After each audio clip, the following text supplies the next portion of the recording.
In the heart of a sprawling city that never seemed to sleep, Michael, a tall man with eyes as sharp as his intellect, made his way through the crowded streets.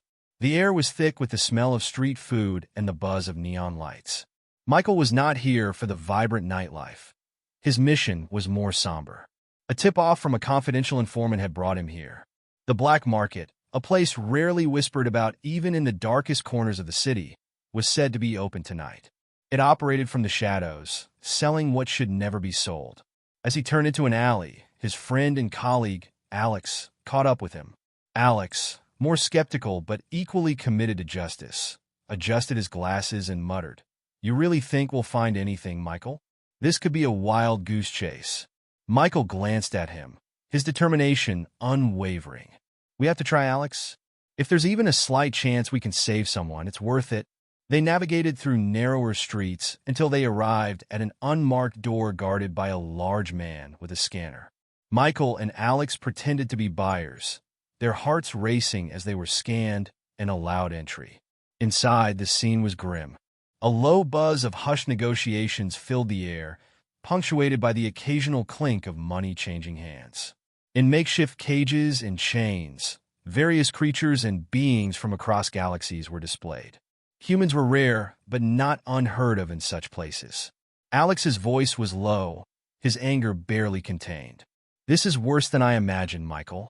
"I know," Michael whispered back, his eyes scanning the area until they landed on her, Nalini.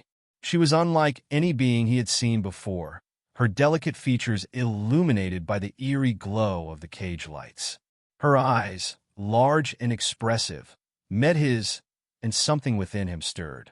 Without a word, Michael approached the seller, a wiry man with a cunning smile. "How much for the alien in the corner?" The seller's eyes gleamed with greed. "Ah, a rare find from the Octorian system. She's quiet, compliant.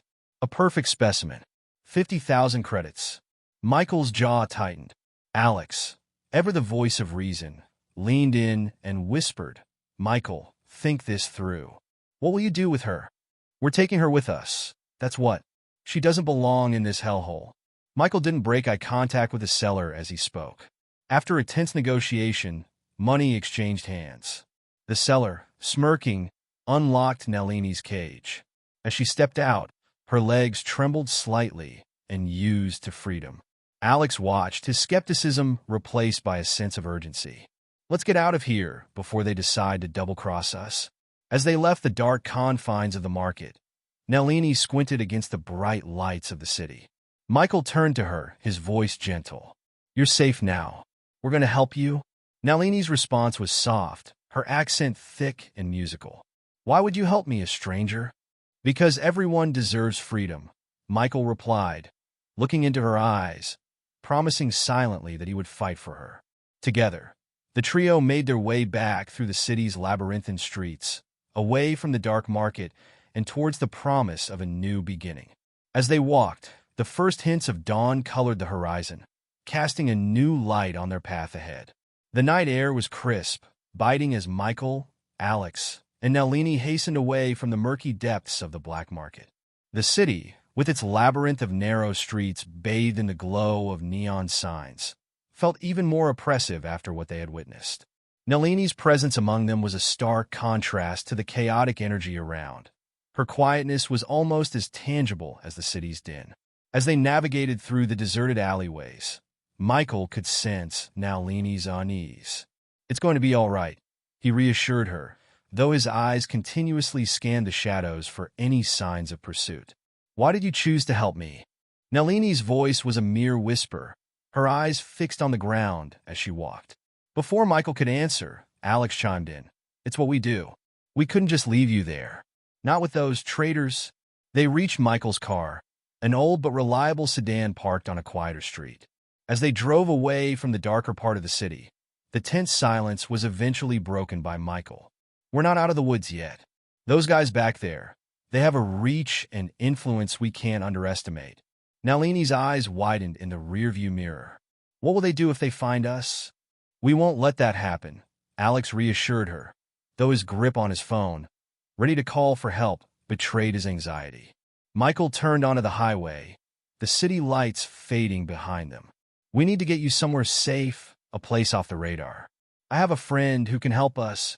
Who is this friend? Nalini asked, her curiosity piqued despite her fears. Her name's Sarah. She runs a sanctuary of sorts for people in your situation. She'll know how to keep you safe. As they drove, Alex pulled out a tablet and started making notes. We should document everything. If we're going to fight this legally, we'll need all the details we can remember. Michael nodded. Good idea. Nalini, can you tell us anything about where you came from? It might help us understand how to protect you better. Nalini hesitated, then began recounting her story. I am from Sur Iona, a small planet in the Viridian sector. Life there was peaceful until the raid started. I was taken during one such raid, sold and resold until I ended up here. The car was filled with the gravity of her words. I've lost track of time. I don't even know how long it's been since I saw my home. We're going to do everything we can to make this right, Michael stated firmly. The rest of the journey was spent in planning. They discussed potential legal strategies, safe houses, and the network of allies they might call on. By the time they reached Sarah's place, a quaint, secluded farmhouse hidden by thick forestry, the sky was beginning to lighten with the promise of a new day. Sarah, a sturdy woman in her mid-40s with a kind but no-nonsense demeanor, met them at the door. Michael, Alex, she greeted warmly before her gaze fell on Nalini. And who do we have here? This is Nalini, Michael introduced. She needs our help, Sarah. You've come to the right place then, Sarah assured, stepping aside to let them in. Let's get you settled in, Nalini. You're safe here, and we'll figure out the next steps in the morning. As Nalini walked into the sanctuary, her expression softened slightly, a subtle shift from fear to tentative relief. Michael watched her, a sense of resolve settling in him. They had taken the first step, but the journey ahead was still long and uncertain. The first rays of morning light streamed through the curtains, painting soft stripes across the wooden floor of Sarah's guest room, where Nalini had spent the night. She woke to the unfamiliar sounds of birds chirping and the distant lowing of cattle, a stark contrast to the mechanical hums and harsh voices of her previous confines. Michael, who had insisted on staying overnight to ensure Nalini's safety, met Sarah in the kitchen. Sarah was already busy preparing breakfast, her movements efficient and comforting in their familiarity. How did she sleep? Sarah asked, not turning from the stove. Restlessly. It's going to take time for her to adjust, Michael replied, accepting a cup of coffee. I've been thinking about our next steps. We need to integrate her into this new environment slowly. Sarah nodded, placing plates of eggs and toast on the table. I'll introduce her to the garden today. It's peaceful, might help her relax. Nalini joined them soon after, her eyes cautiously scanning the quaint kitchen. Good morning, she ventured, her voice still carrying a trace of wariness. Morning, Nalini, Michael smiled. Sleep well. As well as I could, she replied diplomatically, taking a seat at the table. Breakfast passed with attempts at light conversation, mainly led by Sarah's anecdotes about the farm, which seemed to mildly amuse Nalini. After eating, Michael and Sarah discussed their plans for the day, making sure to keep their voices low but clear, so Nalini didn't feel excluded. Would you like to see the garden? Sarah asked Nalini once they had finished. It's one of my favorite spots here. Nalini nodded, a small smile breaking through her initial reserve. The three of them stepped outside, where the air was fresh and filled with the scent of blooming flowers. Sarah led, pointing out various plants and their uses, either medicinal or culinary. Nalini's curiosity grew with each description, her questions gradually becoming more frequent and detailed. Michael watched her interact, noticing the subtle loosening of the tension in her shoulders. You seem to have a knack for this, he commented during a moment when Sarah excused herself to answer a phone call. It's similar to the botany of Sur Iona, Nalini explained, touching a delicate petal lightly. Plants are universal, it seems. Their walk led them to a small pond, its surface mirroring the clear blue sky. I used to read a lot about Earth, Nalini continued. Never thought I'd see it. What did you like most about what you read? Michael asked, genuinely interested. The diversity, both cultural and biological. It's overwhelming, but in a beautiful way. Michael smiled, pleased to see her opening up. There's a lot to see. Maybe when things settle down, I can show you some of it. I'd like that, Nalini admitted, a hint of excitement in her voice. The sound of footsteps had them turning to see Alex approaching, his expression a mix of enthusiasm and urgency.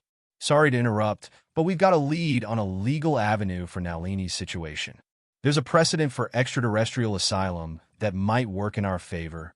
That's great news, Michael responded, his tone matching Alex's urgency. We should start on it right away. Yes, but let's keep the pressure low for Nalini, Alex added, glancing at her. No need to dive into everything all at once. Nalini nodded, appreciating the consideration. Thank you, both of you, for everything. As they walked back to the house, Michael felt a cautious hope stirring. They had a long road ahead, but for the first time, it seemed lit by the possibility of success. The days that followed were a delicate balance of routine and legal groundwork. Michael and Alex spent hours in Sarah's small study, poring over law books and consulting with experts via secure calls. Nalini, meanwhile, found solace in the daily chores around the farm, helping Sarah with the garden and even learning to feed the chickens. It was during these quiet days that the unspoken feelings between Michael and Nalini began to surface, subtle yet undeniable. One afternoon, while Alex was in town gathering more information, Michael found Nalini in the garden, her hands buried in the rich, dark soil. Hey, he greeted, leaning on the fence. You're becoming quite the gardener. Nalini looked up, brushing a loose strand of hair from her face, her smile gentle. It's therapeutic, she admitted. The earth feels alive. It's comforting. Michael nodded, watching her for a moment. Sarah tells me you might have a green thumb. Perhaps, she chuckled, returning to her planting. What about you? Don't you miss your work in the city? I do, but this is important too, Michael replied, his gaze lingering on her. Helping you, it feels right. The air between them was charged with a tender energy, and for a long moment, they simply shared the space in comfortable silence. Finally, Michael broke it. Would you like to take a break? Maybe go for a walk? Nalini looked surprised but pleased. I'd like that. They set off down a nearby trail, the landscape sprawling lush and vibrant around them. As they walked, they talked about trivial things, favorite foods, books, parts of the earth Nalini wished to see. It's strange, Nalini mused as they paused to watch a deer cautiously eyeing them from a distance. I feel more at home here than I have anywhere else in a long time. That's good to hear, Michael responded softly. You deserve to feel safe, Nalini. Their eyes met, and something shifted. Nalini's breath caught slightly, and Michael stepped closer, his actions instinctive. He reached out, his hand gently cupping her cheek, and she didn't pull away. Instead, she leaned into his touch, her eyes fluttering closed. Michael, she whispered, uncertainty mingling with the desire in her voice. Yes. His voice was low, filled with emotion. Why are you so kind to me? Because I see you, Nalini. Not the situation you're in, not your past, but you. The honesty in his words bridged the final gap between them, and slowly, their faces drew closer. When their lips finally met, the kiss was soft, exploratory at first, but it deepened quickly as pent-up emotions spilled over. Michael's hands moved to her waist, pulling her closer, and Nalini's arms wrapped around his neck, her fingers threading through his hair. They broke apart breathlessly, foreheads resting against each other. I didn't mean for this to happen, Michael confessed, though his hold on her tightened. Neither did I, but I'm not sorry it did, Nalini replied, her voice steady despite the rapid beat of her heart. We should head back, Michael suggested after a moment, though his reluctance was clear. Yes, we should, Nalini agreed, though they both knew something profound had changed between them. The walk back was quiet, each lost in their thoughts about the future. When they returned, Sarah looked up from where she sat with Alex at the kitchen table, papers spread out before them. Find anything interesting on your walk? Sarah asked, an eyebrow raised in mild amusement. Fresh air, Michael answered, a slight smile tugging at his lips. Good, you both needed it, Alex added, turning back to his work. We got a lot to cover. As Michael and Nalini joined them, sitting side by side, a new resolve settled in their hearts. Whatever challenges lay ahead, they faced them together now, and that made all the difference. As the evening settled over the farmhouse, casting long shadows across the yard, Michael and Nalini found themselves alone in the kitchen. Sarah and Alex had gone into town for a meeting that promised to stretch late into the night, leaving them to manage dinner preparations. "You know, I've never been much of a cook," Michael confessed as he gathered ingredients from the refrigerator. "But Sarah insists that her kitchen is foolproof." Nalini smiled, watching him fumble slightly with a bundle of fresh herbs. "Perhaps I can help. I learned a few dishes from Sarah." "That would be great," Michael said, relief evident in his tone. "What do you suggest we make?" "How about a simple pasta? There's fresh basil and tomatoes. We can make a sauce." "Sounds perfect." The kitchen filled with the sounds and smells of cooking, with Nalini guiding Michael through the steps of chopping tomatoes and simmering the sauce. As they worked, the ease between them grew, their earlier kiss lingering like a promise in the air. "Tell me about your family," Nalini said as she stirred the sauce, looking over at him. Michael paused, a slight frown crossing his face. "There's not much to tell, really. My parents passed away when I was young. I was raised by my grandmother. She was wonderful, taught me a lot about doing what's right." "I'm sorry about your parents," Nalini replied softly, her eyes sympathetic. "Thank you," he acknowledged, then quickly changed the subject. "What about you? What was your family like?" "They were kind," Nalini said, her voice tinged with nostalgia. "My father was a teacher, my mother a botanist. That's where I got my love for plants. It must be hard, being so far from them," Michael noted, watching her face. "It is," she admitted. "But being here, with you and your friends, I don't feel so alone." Their eyes met across the kitchen island, and Michael's heart skipped a beat at the honesty in her gaze. He moved closer, his hand reaching out to brush a stray lock of hair from her face. "I'm glad you're here, Nalini." "With us?" Nalini's cheeks flushed, but she didn't pull away. Instead, she leaned into his touch, closing her eyes for a brief moment. "Me too." The timer dinged, pulling them back to the task at hand. Michael grinned.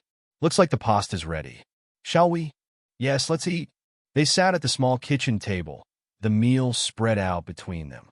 The pasta was delicious, and they ate mostly in silence, the comfort between them deepening with each shared glance and smile. After dinner, they cleaned up together, their movements around the kitchen becoming a quiet dance of familiarity. Once everything was put away, Michael poured them each a glass of wine, and they moved to the living room. Nalini took a sip of her wine, then turned to him with a thoughtful expression. "Michael, what happens next? With the case, we're making progress. Alex found some precedents we can use. It's going to be a fight, but we're prepared for it. And we're going to make sure you're safe, that you can stay here, legally." Nalini nodded, her fingers tracing the rim of her glass. "I believe you. I trust you. That means a lot to me," Michael said earnestly. He was interrupted by the sound of rain beginning to pelt against the windows. He stood and walked over to look outside. "Looks like a storm's rolling in." Nalini joined him at the window, watching as the rain washed over the world outside. The storm seemed to isolate them from the rest of the world, cocooning them in a moment that felt suspended in time. Michael turned to her, his hand reaching up to gently caress her cheek. "Nalini, chill," she whispered, placing her finger over his lips. Then, standing on her tiptoes, she kissed him, her lips soft against his. This time, there was no hesitation. Michael wrapped his arms around her, pulling her closer as the storm raged around them, their kiss deepening, both acknowledging the burgeoning love that neither of them could deny any longer. The morning after the storm found the farmhouse bathed in a serene, almost ethereal light, but the atmosphere inside was anything but calm. Michael was pacing in the living room when Alex burst through the door, his expression grim. "We've got trouble," Alex announced, barely out of breath from his rush. "I just got a call. The traders from the black market know where Nalini is. They're claiming she's stolen property, and they want her back." Michael stopped in his tracks, his jaw setting firmly. "We're not handing her over. We'll fight this." Nalini, who had come down the stairs in time to hear Alex's news, felt a chill run down her spine. "What can we do?" Her voice was steady, but her eyes betrayed her fear. Alex pulled out his phone, tapping quickly. I've already set up a meeting with a contact who can help us legally block their claim. But we need to be smart and quick about this. Sarah, joining the group, placed a reassuring hand on Nalini's shoulder. You won't go through this alone. We're all here for you. Thank you, Nalini murmured, drawing a deep breath to steady herself. Michael looked at Alex. Where's the meeting? Town hall, the legal aid office, Alex replied, checking his watch. We should leave now if we want to make it in time. Let's go then. Michael's voice was decisive. He turned to Nalini. Are you up for this? Nalini nodded, a determined look crossing her features. Yes, let's end this. The drive to the town hall was tense, each of them lost in their thoughts, preparing for the confrontation ahead. When they arrived, they were ushered into a small room where a woman was waiting. She stood to greet them, her demeanor professional yet warm. I'm Linda, your legal advisor, she introduced herself. Alex has briefed me on your situation. We'll need to move fast.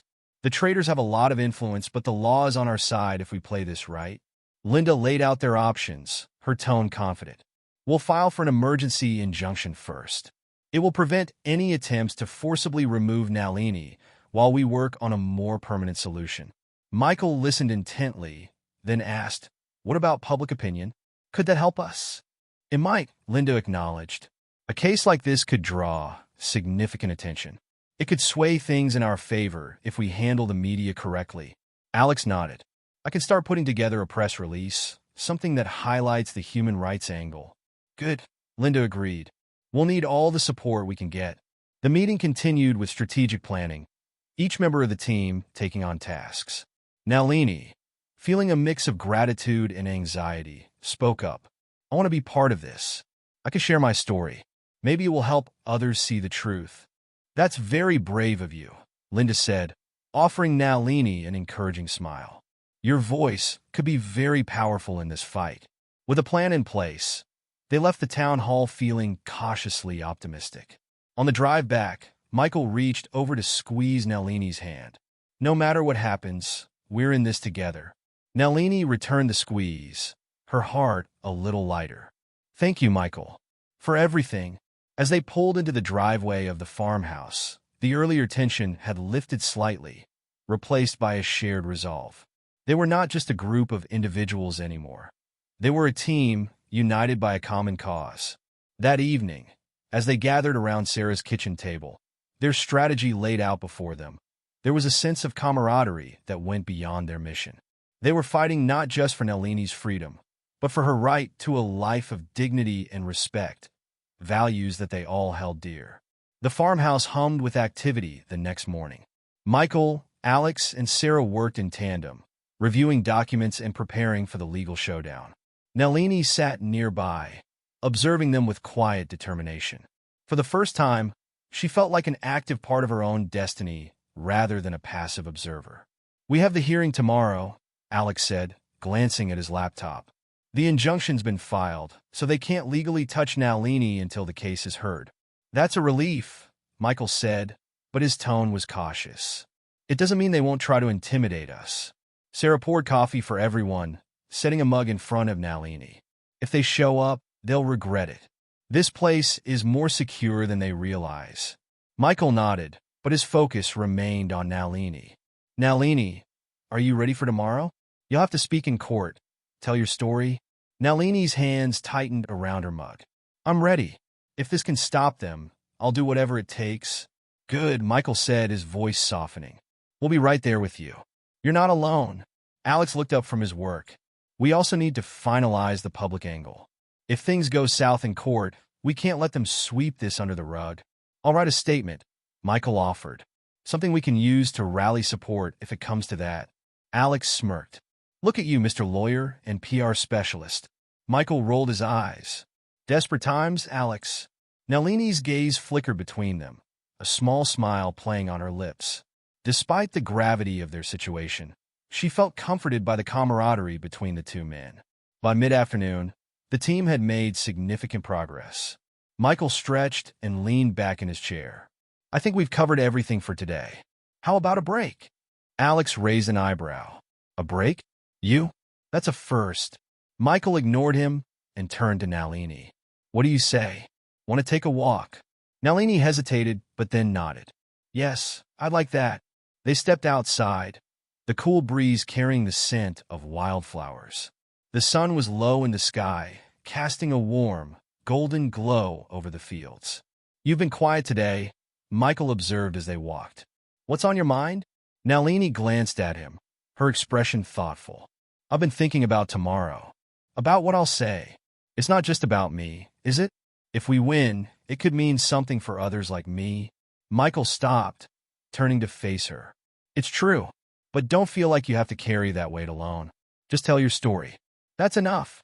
She looked into his eyes, finding comfort in his steady gaze.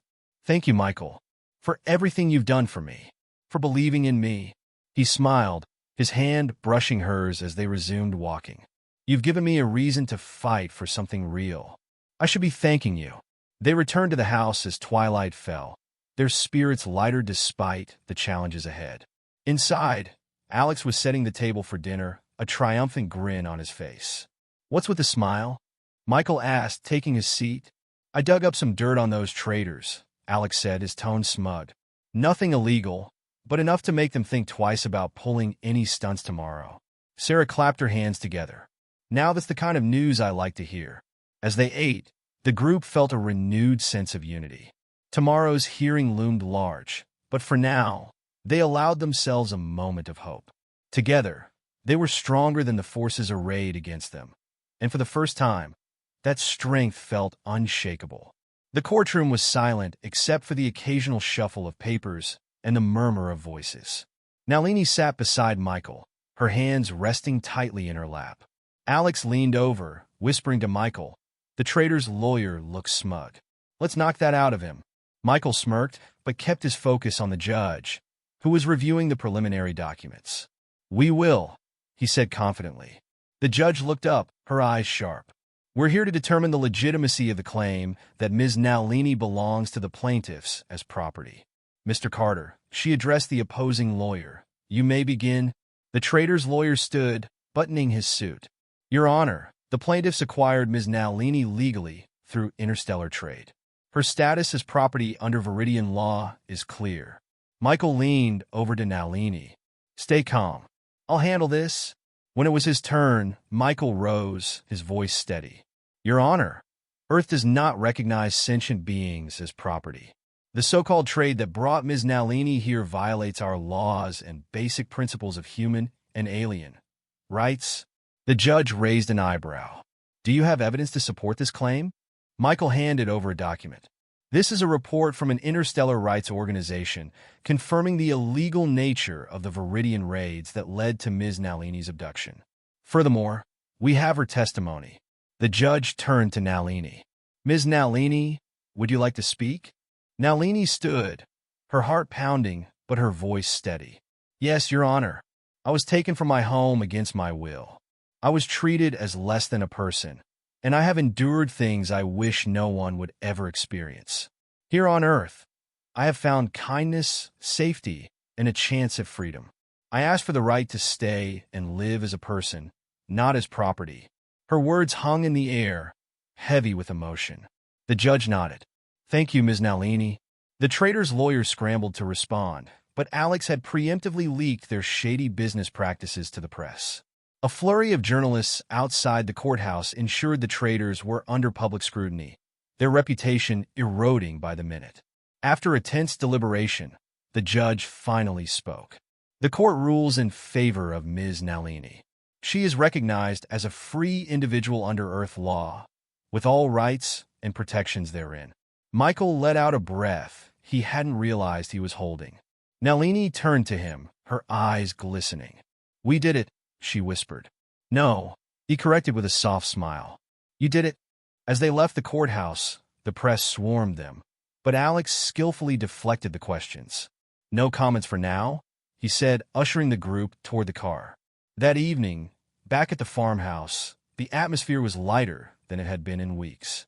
Sarah cooked a celebratory meal, and they all gathered around the table, laughing and toasting to freedom. Later, as the others retired for the night, Michael and Nalini found themselves alone in the quiet living room. The fire crackled softly, casting a warm glow.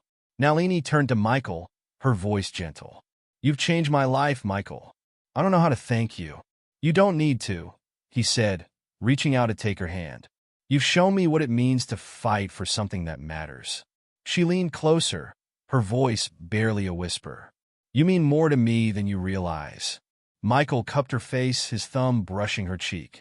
"Nalini, you mean everything to me." Their lips met in a kiss that spoke of all the emotions they had been holding back. It deepened, their connection growing stronger as they gave in to the feelings they had long resisted. For the first time, Nalini felt not just free, but whole.